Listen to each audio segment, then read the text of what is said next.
Okay, this is the Opticians Association, and I would like to introduce Heather Harrington. She is from Colorado. This is the Membership Mastermind. Membership is one of the areas that every state association has the most trouble with getting started. And the meeting is being recorded for the purpose if anybody in the state associations do not have the opportunity to join us tonight, then I am more than happy to send it to them. It will be put in Slack after the fact. So Heather, I will turn this over to you. Hi, how is everyone doing? Yes. Thumbs up in chat for doing well. So this is Membership Mastermind. This is actually my first course I'm teaching from the Canva, so I really hope that it goes well. But pretty much too, just about me, I am board secretary on the Opticians Association of Colorado, as well as their social media manager. Also been involved with the OAA ever since day one of being a part of the OAC. Being much more involved this year, being part of the Vision, Hope, and Membership Committee. And on my day-to-day realm, I'm actually a freelance optician, and that's what I do every day.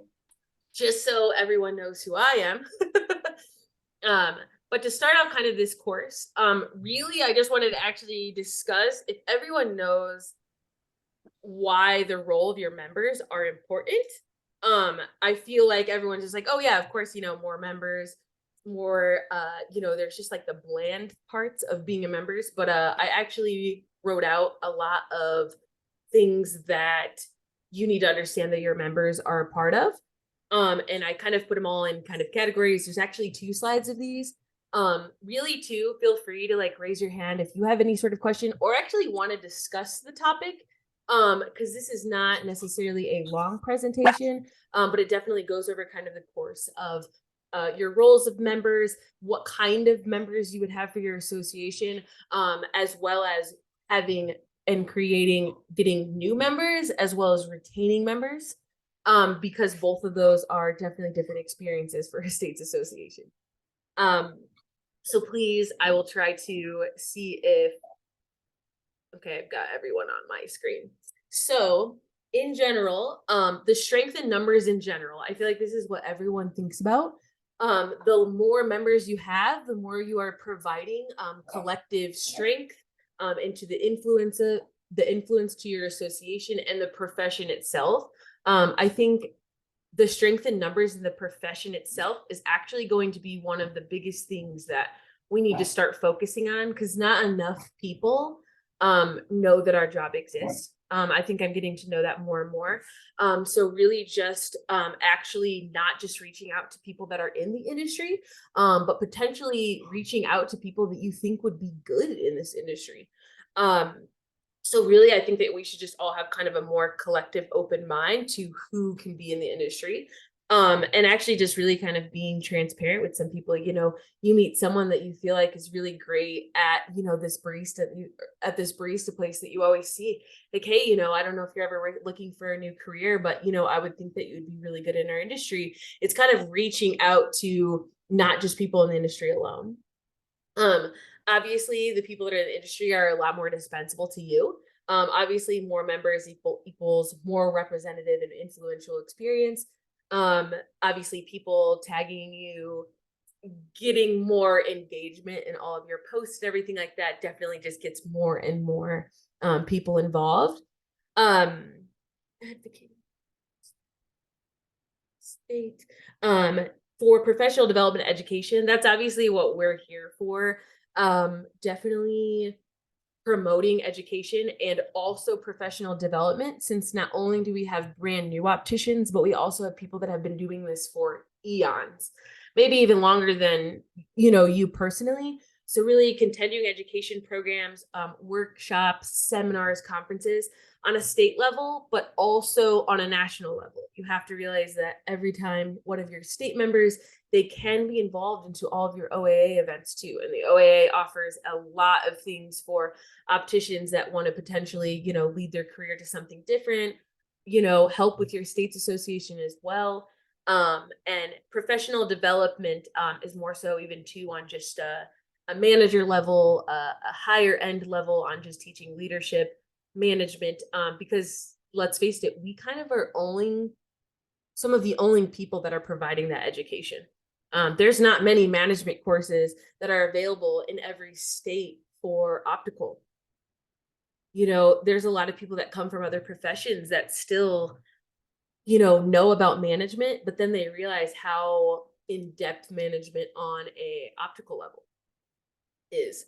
And we want to provide, we need to provide those as well, as including your basic AVO prep, that I feel like a lot of us already think of and offer. But definitely getting feedback would help with that as well.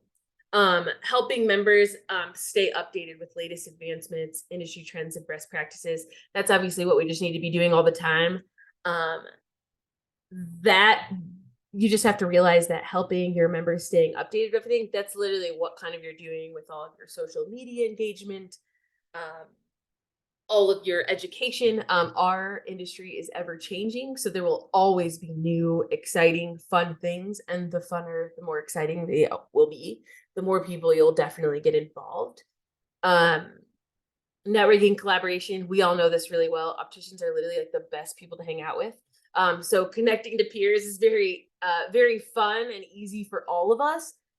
We connect with industry expert. It allows people to have relationships with people that maybe they didn't know, potential mentors, which mentors are huge in this industry. If you do not have a mentor, it is extremely important to reach out or be a mentor to someone, take them under your wings, teach them your 30 years. Cause I always say, if you want to become kind of a leader and be a part of your state's association, your members are who is really preaching what you do.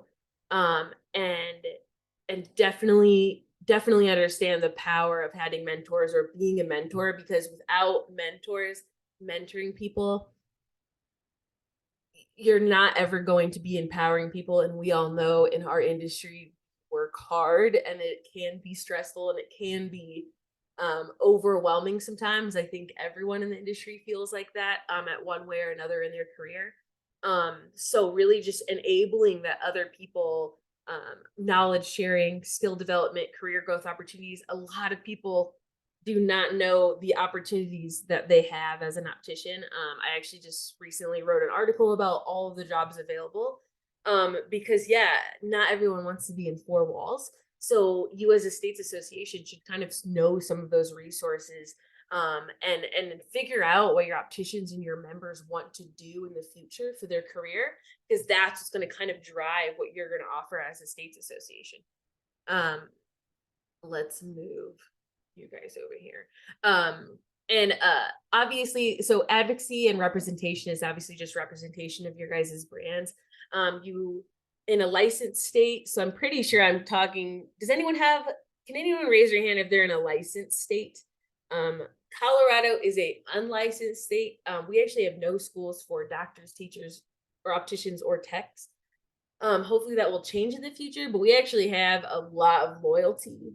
We have about 600 AVOC in the state, which is really great for an unlicensed state. But are all the states that I'm talking to, Donna, is everyone an unlicensed state? Yes, everyone represented here tonight is from an unlicensed state. Their main goal is to look at ideas on how they can build membership and what they should do to get their membership up and going. Totally. So, in general, so work to protect and promote the opticianry profession. It's a little bit more in depth with the licensed states, but it's a lot easier for them. So it is very hard for you to get new members, and working to protect and promote the opticianry profession alone is kind of what your members are going to do, because you don't really have to worry about necessarily legislation, but that might be in your future, because we all aim for licensure, right? But in general, just having a professional standard of the optician, being an optician and getting everyone certified in your state is usually where you start. The next thing is just all of the resources that you're going to be providing. You're going to be a resource potentially to like a job board, journals, research papers that potentially you guys are using for your state's association.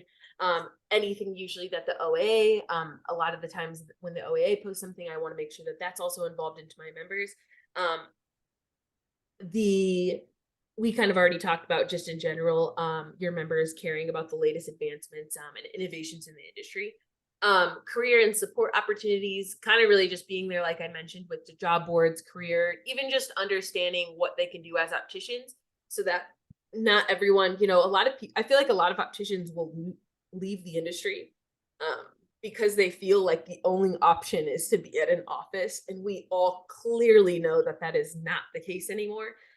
There's a lot of opportunities that if they just had the resources that you would provide as a states association, it could keep people in our field. And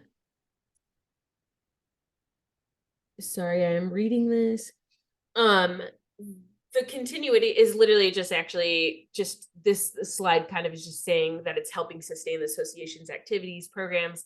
Obviously, the more people you get involved, you get more and more people to be involved, to where it's an initiative to aim at promoting and advancing the field, because you're just getting more and more of us involved, which is why I am here today trying to help you guys out to get members, retain members, because we all know we have an amazing profession, and more people should know about it. Because in general, it will help us all. Supporting opticians just for a good cause in general. Hopefully we all can get to a point of where we can enable and contribute to good causes like the Vision of Hope Foundation, tuition grants. Hopefully that's where we could eventually get. But I really think kind of getting, new members is really what we're focusing on, because it will be a positive impact on the profession itself. So really what I have here is kind of just, you have to realize kind of the benefits and responsibilities of membership. So I'm pretty sure you all know this, but being a state member, of course, you're going to be an OAA member. You have to realize that your members all have to put in a little something, which is a little bit harder because obviously they're paying for a membership. So you have to sell that membership to them. And nonetheless, I promise you that if you kind of aim at some of the facts that we just discussed earlier on just a transparent field of saying, hey, like we have an awesome job, and we have an amazing job, more people need to know about it. So please support me to support this profession. Let alone people should be supporting you for that alone. But you have to realize that some members are going to want more things, including, newsletters, networking events to advance their personal careers. So that is kind of your responsibility to provide to members. So here is actually our membership perks that we have for our state. I tried to make this as easy and as quickly to read for people. This is actually laminated and it is put right on our state board table, so that they could just easily read the perks of being a membership with my state's association. And there's, everyone will have kind of different things here, but you want to at least get kind of a nice idea of what you can involve your members with. And some of these will be important because, if they are paying $100 to $200 for a membership, you want to at least provide a little bit something for them, instead of just them helping out their own profession. So some of these things are just, I feel like everything about leadership, ABO credits, management professional development workshops is honestly probably the biggest thing in the next few years that's going to be huge. Management and professional development workshops is one thing that every single states association needs to focus on. Psychological safety in the workplace, stuff like that. Because we're just slowly realizing that we all know doctors have no management experience, and a lot of us don't either. And giving our people the resources, because we do know people in the field that have been managing opticals for 30 years, let's try to empower them and teach those courses that can help. Because what a lot of people don't realize is that a lot of doctors potentially are selling to private equity because they don't want to worry about hiring. They don't want to worry. They don't want to have a problem. And instead they sell, which is really bad for our profession, especially if they sell to a non-private practice. And I don't think people realize that if we take a big part into getting new people to the field and also providing those resources to people in the field to help people respect our profession like we deserve, And that's kind of why a job-based classified advertising, we offer it to all of our state members that if you are hiring for your office, you send me, you know, what you need. I have a job board for my members just on our Wix page. Was not hard to set up. It's just a group of people hiring. And that's kind of something that also helps office retain employees, keep employees, have discussions about that sort of thing, because on a really, really large level, a lot of the stuff that we do really matters. And some of the other stuff here that I have are, newsletters, community service opportunities. A lot of us, I feel like, definitely like to help out. Reduce convention rates, I definitely also think will be incentive. If everyone always goes to your convention every year, which most states association, you'll always have an annual convention at one part of the year. Reduce convention rates for the member is a big deal. It could be $20, it could be $40. Some states association give you the convention for free. Canada States Association, I think, charges about $200 for their membership, which is definitely a little bit higher compared to the states. But they do that because you get the convention for free. We'll go over some pricing here in this next kind of tab, because pricing is really going to be what you think will allow your states association to stay stable and afford the events, and drape for your events. And we'll go over this. Let's just go to the next slide. That should not be there. So these are kind of the types of memberships, which I'm sure all of you know, especially if you are a part of your membership. You'll see other kinds of memberships in other states. I've done a lot of research, and there are a lot of states that have even more. Oh, give me one moment.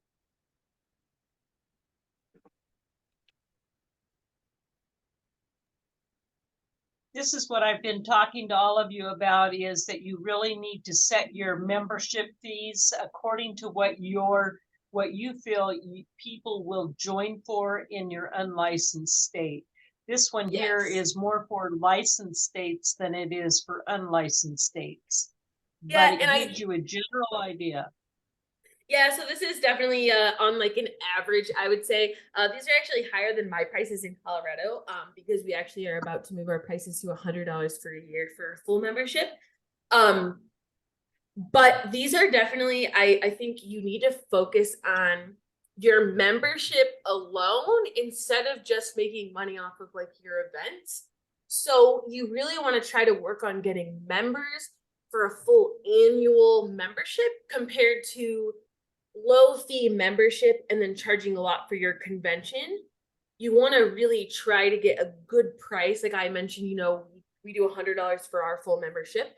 We do 4 events per year.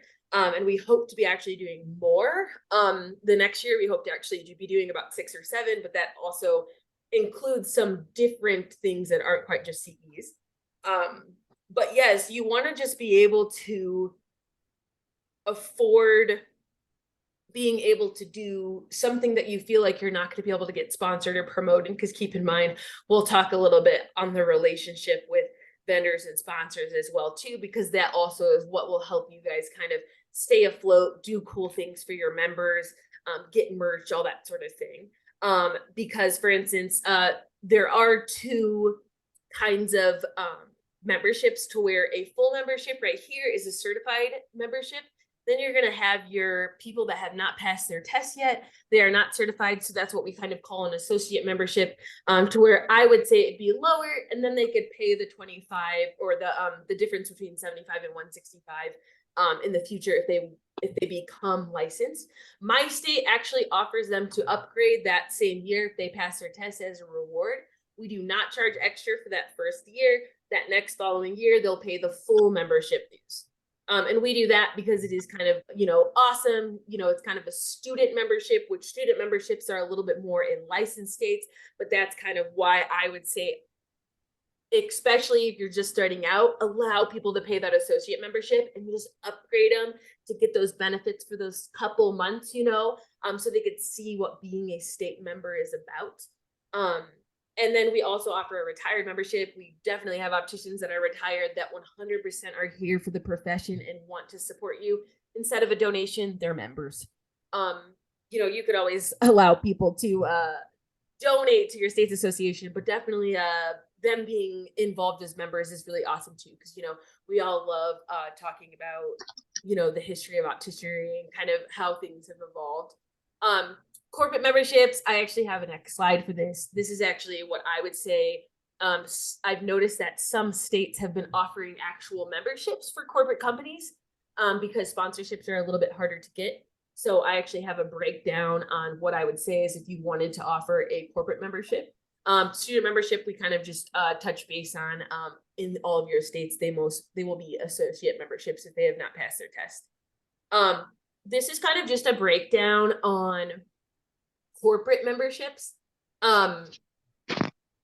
This is what I have broken down because we're actually going to start offering this come July 1st to our corporate members. In my state, it is illegal for people to sponsor you, or it's called the Sunshine Act. My labs and stuff cannot sponsor my breakfast. They cannot sponsor my happy hour. They cannot sponsor anything that promotes relationship over business. So we have tried to discuss how to get around that to still get them to pay for our $850 breakfast that we're paying for at one of our events. So a corporate membership is kind of what we've talked about. So if this is kind of something that you want to get your corporate membership, and this would literally be, hey, all of your SAFLA reps, you could all be members, and then, it's a $500 corporate membership that you're getting that huge chunk of money, and you're either offering them certain things, an advertising, which is advertising space or promotional opportunities, websites, events. You could actually plug those in and, get OAA Sunglass to donate a sunglass, give them that visibility, but that's actually helping your engagement with your state's association. Promoting products and brands targeted at the audience of opticians is kind of how you're going to sell that. But this gets some people collaborating involved on a yearly basis instead of just your event, which I think is definitely going to get more important, because I do think we're going to have to offer more than just one or two events a year for Opticians Association's sake. But I think it is because our industry is really evolving, and we are really becoming super community-based and involved and networked with together. And I love it. I love to be a part of it. And collaborating and partnership opportunities are huge. May I interrupt for a moment? We do have a question from the floor. We have a question from the floor. Would the corporate membership include individual rep, or would the rep have to pay for their own membership? How does that work? It would include the rep as a courtesy, especially in the beginning of your state's association. You want as many people as you can to be involved. Here, let's actually go to this next slide. And was there another question here? Did I miss you? Yeah, and it can involve two reps. Like if it's a case of a career rep, I 100%. You donate $500, I will 100% give you both memberships for the year. This would not include like a booth or anything like that. That becomes separate to like your actual events. Yes, Donna. Okay, I have a question. I do have a question. We have actually two reps here that actually work in the industry as reps. They are members of state associations. What would the return on investment be for them?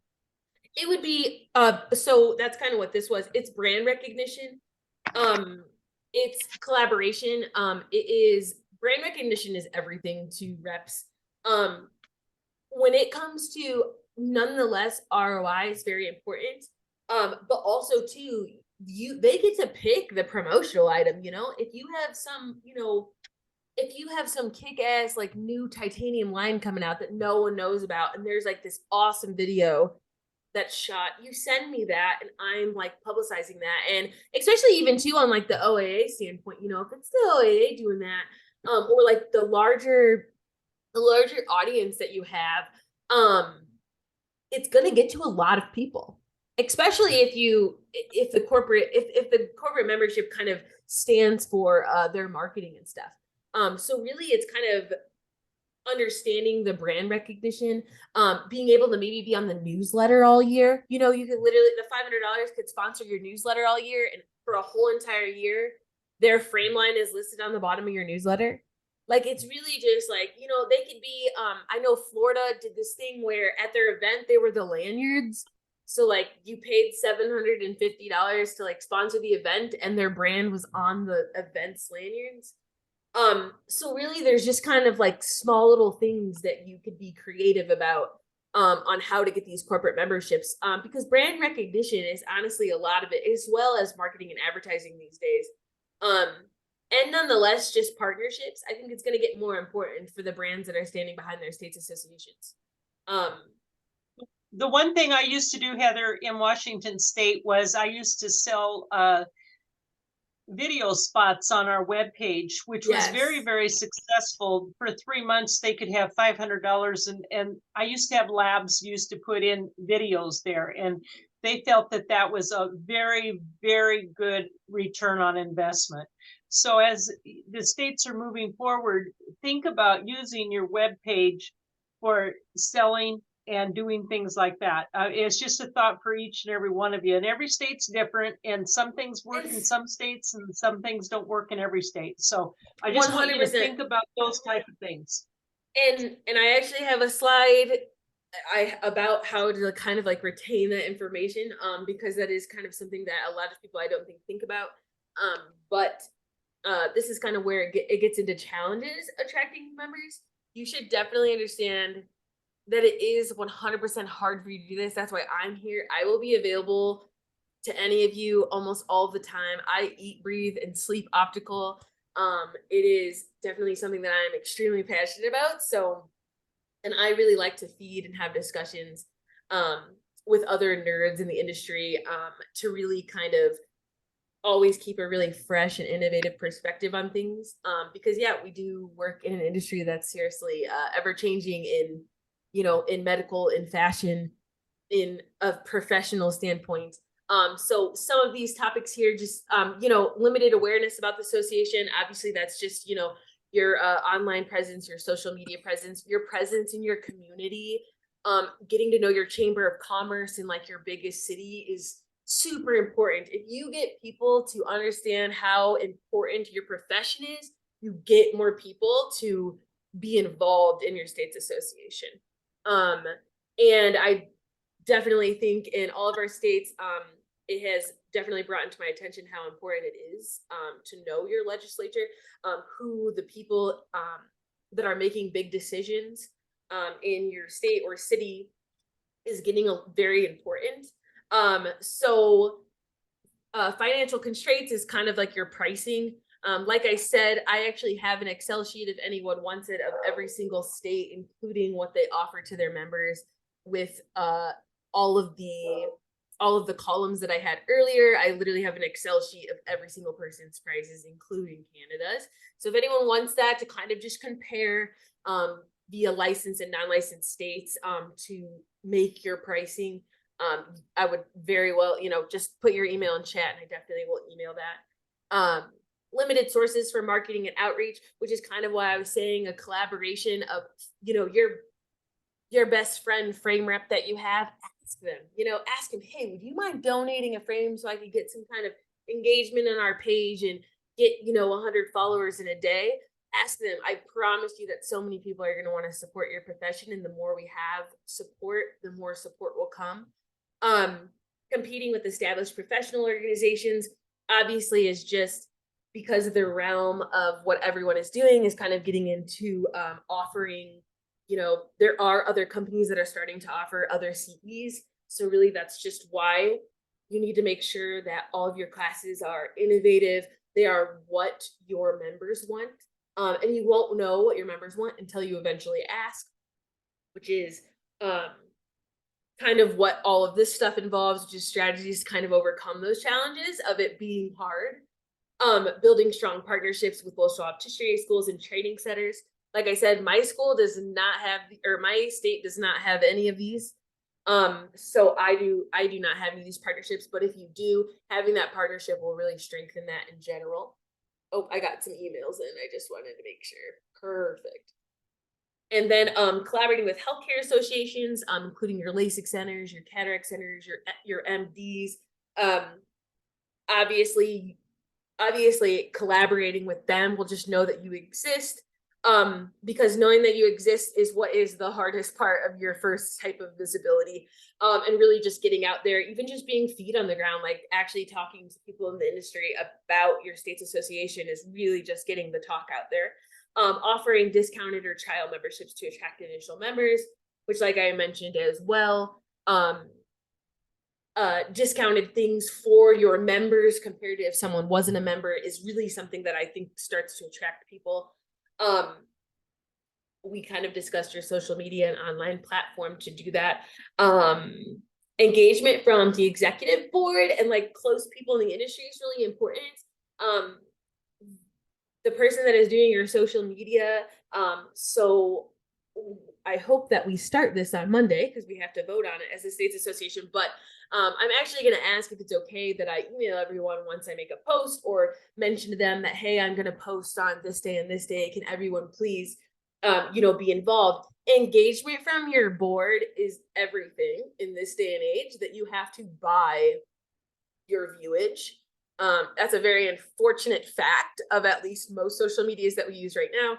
Facebook and Instagram, you are definitely having to pay to get a lot of people to even see your post. So you need to make sure that your board is involved, because the more engagement that your posts have, the more it is likely to show up on pages that are people that like your post or are a like your page.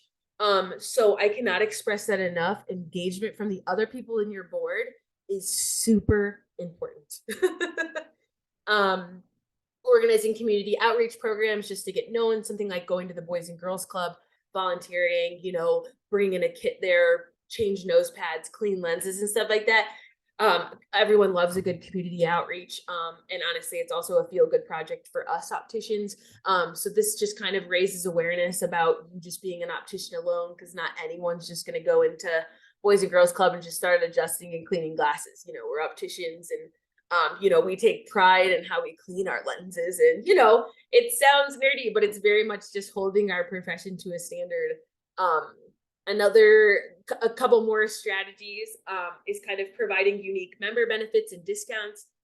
We're discussing, hopefully in next year, we're going to do an optician wellness retreat for our members. That's kind of something that I think a lot of people said that they want something to do with mental health and stepping away, but being around like-minded people. And so we have thought about doing some sort of optician wellness retreat that only our benefits would be invited to.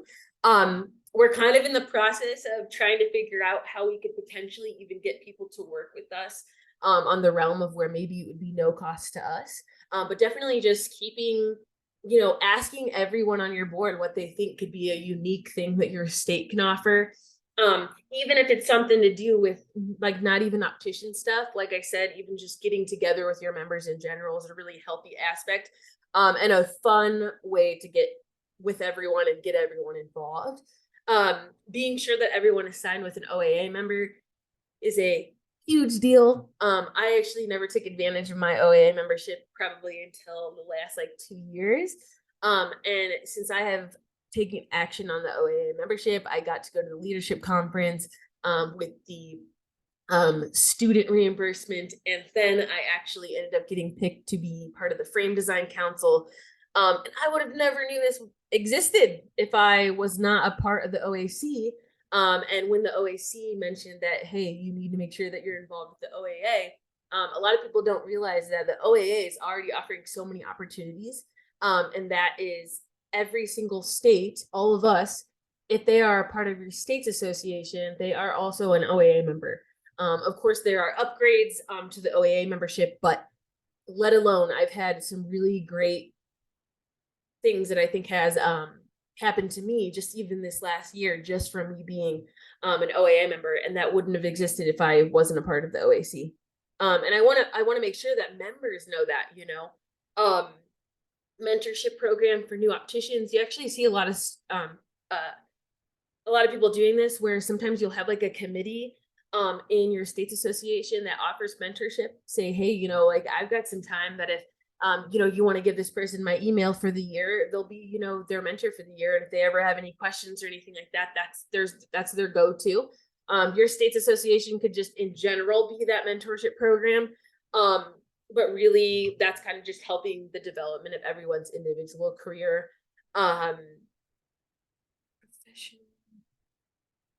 We've kind of already discussed the professional development, hosting virtual conferences and webinars.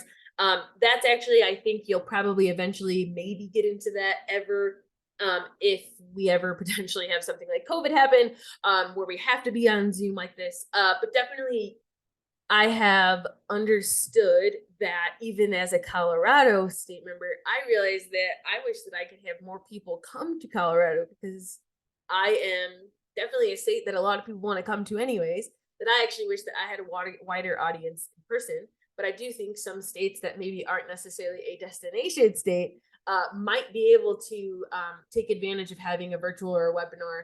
And it's kind of just an option, because you don't know until you ask if that's what your members want. Every state will be different. Some states will want a virtual option because, there's no way that they could, let their kids go, or, they're just too busy and they want to be able to have this webinar. That could be a benefit that could definitely exist if that's what your members want. A good way, definitely. Heather, you Yes. can do hybrid, where you can actually have a in-person, but you can do a hybrid where people can actually be there virtually as well. And I've done a lot of hybrids in states from larger states where we do it right at the event, so for people that can attend. Yeah. And that is also great too, because it also creates hype of being there. For sure. Another idea was a referral program. This is actually something that we also are launching on July 1st. That if you bring us 10 referrals, I will give you your membership for free. So if people send you to the, you just let people know. But if you're like, hey, I sent this person, this person, this person, you have 10 referrals, I will give you your annual membership, because they just brought 10 people your way. And, if your membership's $100 like it is in Colorado, that is that's a lot of money. That's $1,000. You 100% can eat the cost of someone else's annual membership because they brought you so much. And hopefully you retain those members, which is what we'll talk about in a second. We have actually an online forum and discussion group for actually individual projects that our state is involved with. And a BOGO membership is actually something that we just did this last April. Like every state's association, we have been suffering since COVID, and everyone's at about half of where they really need to be. So we actually did a buy one, get one, or a buy one, gift one. And we actually got 18 new people to sign up. So that is also double because everyone gifted a membership.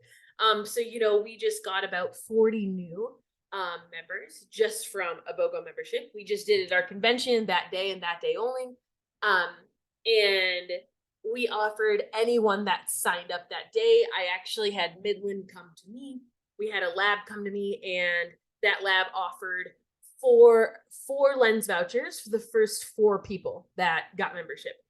So we did that at our event, and then I also had another frame line come to me and buy 3 memberships. So it was just a really cool kind of very what would you say? Everyone was bouncing off each other on like, oh, well, I want to donate to this. Oh, I want to donate to this. And then everyone that bought a membership actually got our OAC basket was only for members that were there. And we did an OAC basket that had we are pretty much like the best giveaway at our event, which is what we aim for. And then this is just how to retain members. You have to realize that retaining members is actually really important than acquiring new ones. But right now, since you guys are new states association, acquiring new ones is, I think, what most of you guys are focusing on. So really, you guys are starting at such a great spot with someone that has been trying to retain members now, and definitely getting feedback of all of your members from your events or your whatever you're having, your conferences, maybe your webinars, getting feedback consistently is so important so that you know what people are going to want to come back. And I use Google Forms because if you use Google Forms, it actually just collectively gives you like literally graphs of, how they heard about you, and, you figure out how your marketing is working, to where then you can spend money where you need to. So providing valuable, relevant resources, which is kind of what we talked about earlier, having innovative and new topics, maybe a little bit less branded stuff, a little bit more newer topics, which there's so many incredible CEs out there talking about topics that opticians want to hear, that it is easy for you to find. There's tons of what I definitely call industry influencers, that have a lot of continuing education project, and maintaining regular communication and engagement with members, which is kind of like a newsletter, potentially having quarterly events. We do an annual grill out, and that's actually for appreciation for everyone. No one pays anything for the grill out, and actually they could bring their family and friends, which kind of makes the event look a little bit bigger than all of just our members. But that it just allows those people to come in with their family. It allows them to actually come instead of it just being an industry event. And working with sponsors and industry brands to help increase engagement, which is kind of what we discussed a little bit earlier. But member exclusive events and networking opportunities, is important. You want to make sure that you have maybe one member exclusive event every year. I see that a lot of states association actually does like a themed event for a lot of their stuff. Really, really cool. I actually wish that we dove into that actually. And I hope, and I think that we will, but definitely a lot of states associations have come up with a lot of unique ideas, to have member exclusive events and just networking opportunities. Cause yeah, all of us opticians love being around opticians. We're a great group to be around. Recognizing and rewarding member contributions and achievements. It is actually a big deal. I even think when I was at the leadership conference this year, when new board members are sworn in, I heard feedback actually from both of the people that were sworn in that, it made it more serious for them, that they were like involved and they had responsibility. I think all of your executive board members probably understand that they have responsibility, but being sworn in made it a little bit more official, a little bit more professional. So recognizing that, rewarding your members maybe for things. We do a best optician for the year, and the whole entire board just either nominates an optician or whatever, but you could definitely do different rewards. And even just achievements, being active, as a states association and not just on the individual level. This is actually, I think, my last slide. This is ideas for events. So please thank me later. Because this is definitely very unique, new, innovative, modern things that you could do. And like I said, your state's association will be different. Everyone will want different things. And you're gonna know that, you're gonna know that by talking to everyone, discussing things, and getting a survey from all of your events. I will promise you your surveys will make your next event 10 times better. And then new surveys come out and then they make your next event even 10 times better. You'll get the idea of what everyone wants, and just get more and more people every year. That's kind of what we strive for. So this is honestly kind of just a huge list of fun events that I have thought of personally, that honestly not all states associations have done these. I definitely will say we have talked about doing an optician Olympics, probably for 2 or 3 years, since COVID, but we haven't had the time to do the optician Olympics where, we were just going to do, the fastest semi-rimless, the fastest figure 8, the fastest nose pad, replacement, the fastest bench alignment. We wanted to do something like that, but we haven't been able to find the time in our event to do that. Lots of these things are really just cool, fun things that I know that this generation and the next generation will love to be involved with. Just because you do have to kind of realize that we have a lot of, we have 3 generations in our practice right now that you're hiring, or people that have been in the industry for over 30 years. Those people are going to be retiring soon. So really getting people kind of involved and engaged is definitely what this millennial and Gen Z people want to feel heard People want to have fun. People want to be involved. People want to have friends. So just providing some new fun experiences that are, optical related and maybe something else related. Like I put an optical trivia night, which just kind of sounds a fun way to kind of educate, but it's, you can involve other things with it. I spoke about the optician wellness retreat, which I promise you, if any of you guys do that before I do it, I really hope that you collab your ideas with me before. Because that's definitely something I think a lot of people are going to kind of eat up. And I really hope other states associations look more into some sort of optician wellness retreat. My idea is kind of go to the hot springs, maybe get some massages, something like that. And then potentially kind of have like a workshop or something like that from someone to just kind of be something fun and different. And so you could even screenshot this if you want. But please reach out to me if you kind of have any fun ideas or want to know kind of how this works, or hey, how can I reach out to someone to like help me pay for this? Because realize you've got you have a lot of relationships in this industry that sometimes they're friends and they're friendships, but some people definitely work behind some powerhouses that can really help you, because there are a lot of companies out there that support our profession as an optician. And I've really, really gained understanding that some of these companies really look out for us. And we kind of need to appreciate on both ways and understand that, when we're, we want to promote them as well as, them being able to help us, but they're really kind of helping us too, just because they care about optical, they care about our industry. And I hope that all of you guys have learned from this. So this is my LinkedIn, and I actually think that I put the Colorado Opticians Association's Facebook on here. Because yeah, we're all, if anyone wants to link their Facebook link, I'm pretty sure I already follow everyone. But yeah, it's also a huge part of us too, that if you see another states association, you see the OAA post something, you engage, like it, share it, repost it.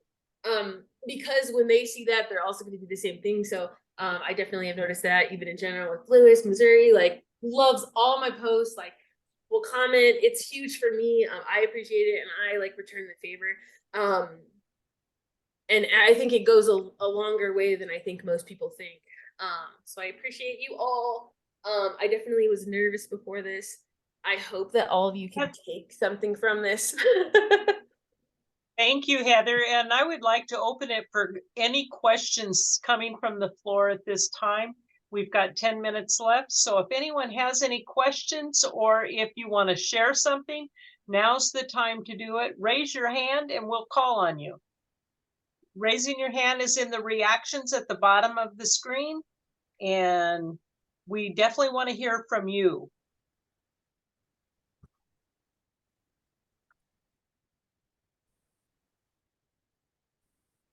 Okay, Nikki has something. Go ahead and unmute, Nikki.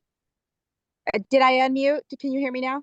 Yes, you did. We can hear you. Good. Good. Sorry, I was wandering around unloading my groceries. I'm halfway through going, oh my gosh. So Lewis had said something about how can the chamber help you with optical, and it was too much to type, but I just joined the chamber in the town where I live, which is not where my optical is located, and my town is extremely oversaturated with opticals by more than double what the population can support. And I joined the chamber in my town because I live here and a lot of my neighbors come to my store, which is in a different town. And that chamber, all of those people refer and all come to me. And they do that because everything in my town is kind of a corporate type of a thing, and we're in an unlicensed state. Also, my chamber allows us to do a presentation, a table, where we can present ourselves and our product and talk about ourselves. So that's a good opportunity to get face to face with other professionals in the chamber so that they can understand that we are not a licensed state, but that we are professionals in our industry, and why it's important to go to a professional in our industry. And so as far as networking goes, it's tremendous. And, even the fee that I paid to get in there was nominal compared to the return that I've gotten. So just to speak Excellent. to Lewis's question about that. Yeah, and it networks you to people that make decisions in your state. So if eventually you want to license your state, if you have you go out to drinks, the guy that's like potentially putting that law into place, and his favorite whiskey or something, those And small little connections go a long that's way. a very good point, because one of the people in that group, it's a women's business group, is a senator, and she's a realtor. So you never know. Yeah, and really too, your Chamber of Commerce also offers, like ribbon cuttings. They potentially, you could be a post somewhere because there is a ribbon cutting here at like this independent optical or something. And large corporate companies don't take advantage of that stuff. You know what I mean? They don't do ribbon cuttings on their opening day. Maybe their first office, but there are a lot of things that can help make things a resource for the people that you're standing for, right? Like all of the opticians in your state, people that want to be opticians, or really kind of just any professional in our industry. Your state's association is helping out because you're the one that's kind of providing all of those network opportunities, the resources. You are the stronghold of what opticianry is. And honestly too, sometimes people don't know that the OAA exists, which I don't want to say that, but some people just don't know what your state association can provide. And it's all just because of kind of that, that presence that you can have, and just the more presence that you can have on just anywhere in your industry, your community, the more presence that you can have, the more understanding of what people know you are. Which is actually why we kind of offered a BOGO membership, because I think people thought it was a cool kids club when actually people didn't realize that it's helping and providing resources, allowing people to be on a job board, putting people in really great environments. People just didn't know that that's what we are. They're like, oh, we didn't know you guys had an annual barbecue. Like, that sounds awesome, We didn't know you guys did a lab tour every year, And it's because we just didn't have a lot of presence. So, I hope to help aid all of you guys in your presence when it comes to just engaging in anything kind of that you guys post. And I also have 2 CEs, hopefully, that are going to be approved in 2 months. So I know I've talked to Donna that hopefully I can kind of help out some of your state's associations at first, so that you don't have to pay for all of your speakers. Thank you for that, Nikki. I appreciate your comments on that. Does anyone else have a comment, a statement, or a question? Please, now's your time. We still got 5 minutes if you want to chime in and ask a question.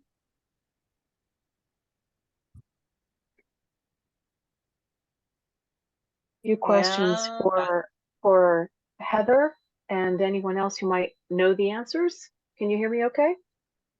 Yes. Okay, so my first question to Heather regarding Colorado, does Colorado offer in their dues for membership any discounts for multi-year enrollment? So our next meeting, we're actually voting on new membership, things like that. So, because we also want to vote on a subscription membership where people can actually pay monthly, just like a subscription service, like they do everything else. But multi-year is also something that is what we're voting for in July. Because if we could get people to sign up for 5 years, some people might. I think that will be a little bit harder. But I also will say, since you guys are new and starting out, I actually would try more than try less. It's always better to offer multiple options, at least 3. Most people actually go with your middle option, which actually would probably just be your standard associate, your standard certified membership. But we're actually going the opposite end, where we want to offer a monthly subscription where people just pay monthly, and it just docks their card every month. That's also another thing too, that you could also do a subscription service yearly. So like every year you could approve a card to be taken every year instead of actually requesting dues. Requesting dues is actually very difficult, especially in a land where no one reads their emails. So hopefully getting that sort of subscription service, or paying for multiple years in advance, or being able to pull their card every year, is definitely what's going to allow you to just keep having that money through your guys' accounts. We have gone in that direction as new as we are, so that's good. I have just two more questions. This one, hopefully you'll know. If not, if that's fine. Do you happen to know what percentage of revenue that's generated by the Colorado Association, what percentage of that comes from the corporate sponsorships versus membership? Or there's corporate memberships, I should say, versus just individual memberships. Well, we just started the corporate memberships this last year during our event, because that's kind of how we discovered when people didn't want to do our sponsorships for our breakfast. And for like, we kind of like, so we advertise them that way, which now we know just to not advertise the sponsorships that way. So adding the corporate memberships was a quick way for us to still get those donations, to still make sure we kind of had enough to throw on what we've thrown on, you know. But definitely we'll say that those corporate memberships, sometimes too, I would look at, a lot of corporate companies are definitely there to support states association. So you definitely want to promise them something, like some of the details that we talked about. But also some corporate companies also just you know, are there to support, and that's, you know, their to use, and they trust you with your judgment of what you're going to do with that money. So hopefully it is just allowing you to hopefully that's just helping your state's association in general, you know, putting them on my last question, I don't know if Donna or anyone else might be able to come. I thought it was interesting when we logged in and she introduced you as being from Colorado, because I'm hoping that someone can correct me if I'm wrong, but isn't Colorado one of the last states that where the retail chains really kind of took over, attempted nearly 20 years ago or so to implement licensure at the state level, and it did not pass. And my understanding is that no state has managed to pass licensure since the successful stopping of it in Colorado. The chains kind of made a stand, and now they are actively attempting to overturn and repeal license laws, and they're getting frighteningly close. Can someone confirm, or Donna, do you happen to know the history of that? Has it been a good 20 years since I'm not state... familiar with that, Susan. That is something, if you don't mind, I think Heather and I can research that and get some more information for you on that. Yeah, I'd be curious to know what year was the and what was the last state to actually get a license law passed for opticians. To my recollection, I thought it was Colorado had it up. And I want to say it's a good 20 years ago. And for the first time, the lobbyists were able to prohibit it from happening, and that no state successfully brought one up since. So I'm just curious for my own information. Thank you. That's all I have. Thank you so much. And Heather, let's mark that down and let's do some research on that so we can have an answer for her. Yeah, absolutely. All right. Is there any other questions or We have two. any other comments? Nikki?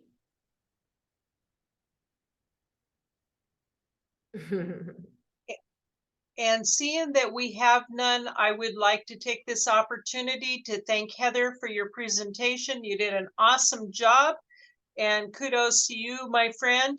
We will be in touch, and the slideshow, I will put it on, the recording will be in Slack for you to review it and share it with the rest of your boards. Her Excel sheet, Heather, if you'll send it to me, I will get it out to everybody that's on the call. Yay. And I think if anybody doesn't have anything, I just want to thank everyone for your time tonight. You've been awesome. Thank you, everyone. Thank you. Thank you. Thanks, Heather. Of course. Have a good night. Good night, Night. everybody.